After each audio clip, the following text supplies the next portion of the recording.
People started disappearing the week Alero and Maki came back. In the quiet village of Northern Sali, where red dust clung to every footstep and the night swallowed sound, there lived two sisters, who everyone said were cursed from birth, Alero and Maki. They were born 1 year apart, to a sickly woman and a father who disappeared before Maki could walk. The village women said the girls were punishments because their faces were swollen and rough, like yam skins. Their eyes never seemed to match in size. Alero had teeth that stuck out even after her teenage years, and Maki's skin had dark, raised boils that never went away. Children ran when they came near. Grown men laughed openly. Even the elders, who were supposed to show mercy, would mutter things like, "God creates, but sometimes he forgets to finish." Their mother died when they were still teenagers. Nobody helped bury her. Alero and Maki dug the grave themselves behind the cracked mud house they had grown up in. After that, they were completely alone. They survived on leftovers and menial jobs, carrying water for people too lazy to fetch it themselves, cleaning chicken droppings from the churchyard, selling weak herbs at the market that people barely bought.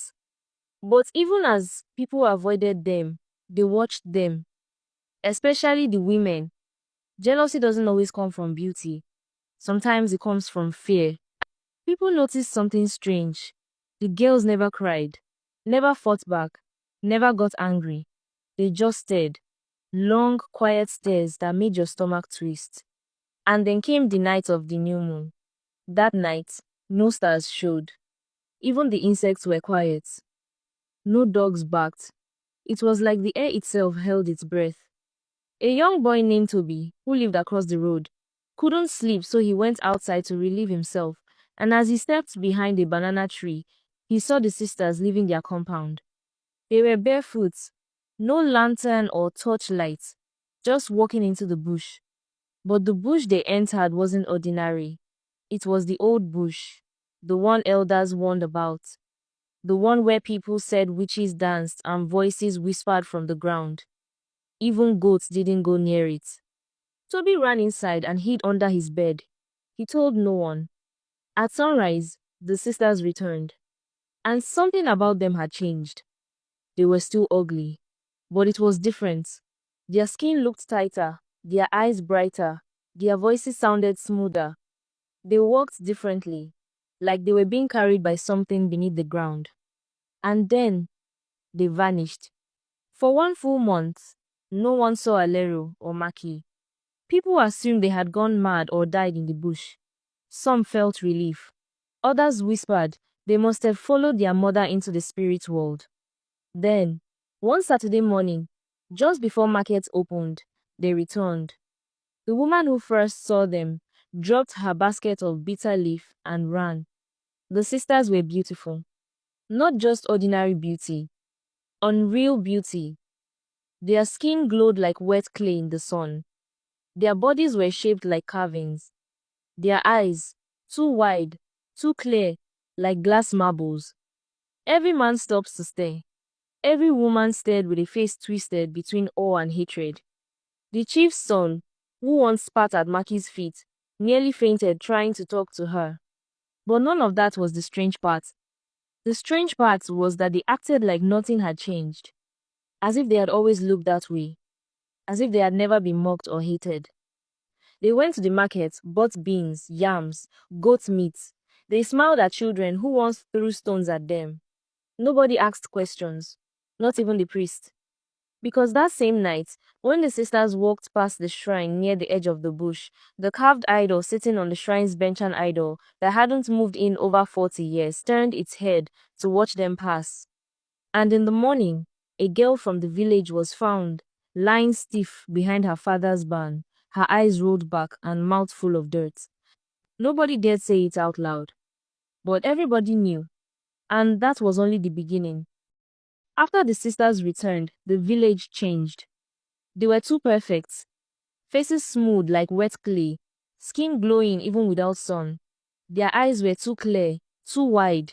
People stared but didn't speak, not because of respect, but because of fear. One man, Sunday, who used to mock Alero as a child, now followed her everywhere, smiling like a fool. A week later, he disappeared.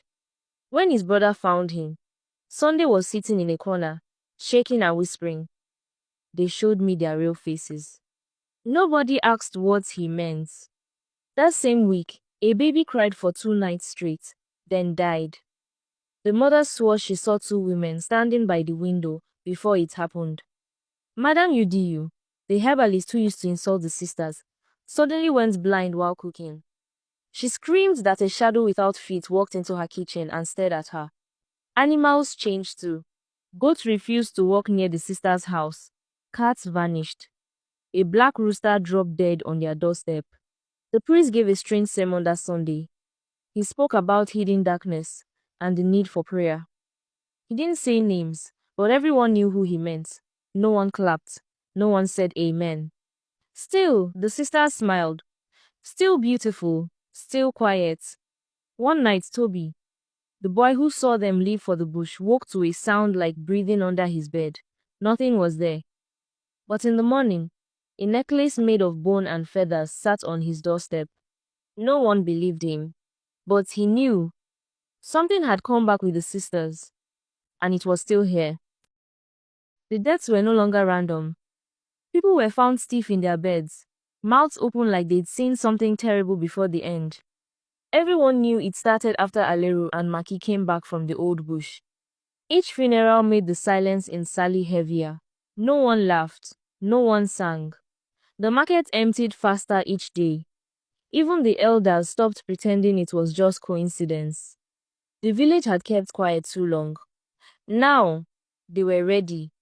At night, the elders met and chose 7 young men. Strong ones with no ties to the sisters.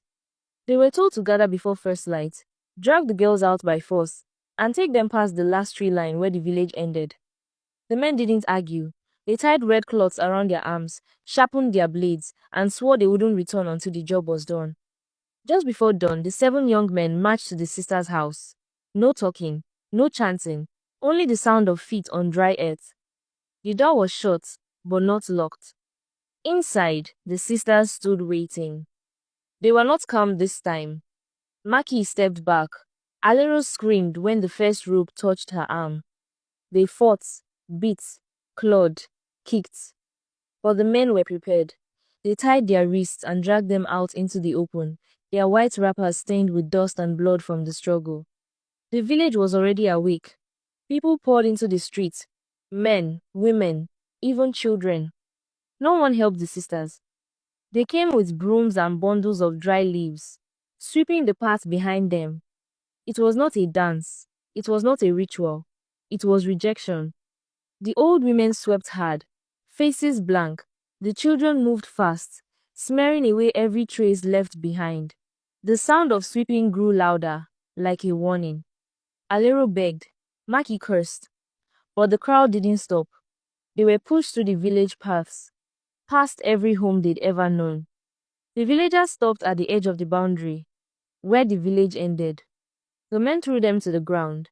The crowd spat on them. Some hit them with the broom. Then the crowd turned away. The sisters were no longer part of Sally. But as the crowd walked back, none of them noticed the small cracks in the ground had spread to the market square, or that something unseen was still moving beneath their feet.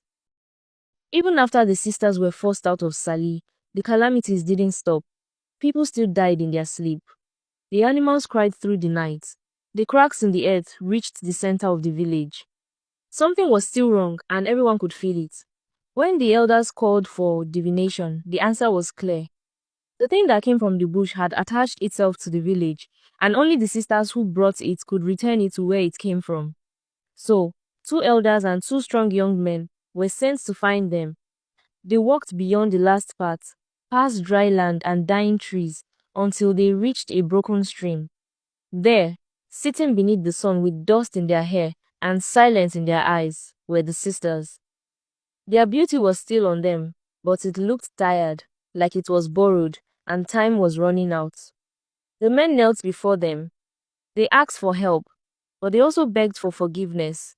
For the years the village had mocked them, for the way they were thrown out like animals. The sisters were reluctant at first, but later followed them back to the village. They returned to the old bush alone. No one followed, no one dared. Hours passed. Then something happened. Some say the ground shook once.